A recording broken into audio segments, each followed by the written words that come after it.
Ako po si Princess Aliyah Giano, 12 taong gulang. Ang aking mga magulang ay sina Ginoong Rolando at Asinet Gianan.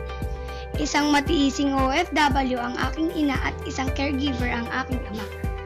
3 kaming magkakapatid sa pamilya. Hilig ko ang manood ng TV at pagkanta. Masikap ako sa aking pag-aaral dahilan upang makamit ko ang iba't ibang karangalan. Noong ako ay kinder, naging top 4 ako sa aming klase. Naging best in English at math. Most cheerful at best in recitation. Pagtungtong ko ng grade 1, ako ang naging top 1 sa aming klase. Best in math, English, Filipino at Civica. Nanatili akong top 1 pagdating ng grade 2. Top 2 ng grade 3 at top 1 ng noong grade 4. Sa pagtungtong ko ng grade 5, naging top 3 ako sa aming klase. Naging aktibo ako sa larangan ng sports.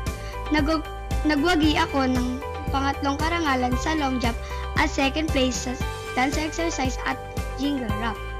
Nais ko makapagtapos ng pag-aaral at maging isang sikat na inhinyero, nakikilalanin sa loob at labas ng bansa, upang makatulong sa aking pamilya. Naniniwala ako sa kasabihang, walang permanente sa mundo. Kaya marapat lamang na kung ano man ang iyong magagawa, ngayon ay dapat gawin ng buong puso at sa abot ng iyong makakaya.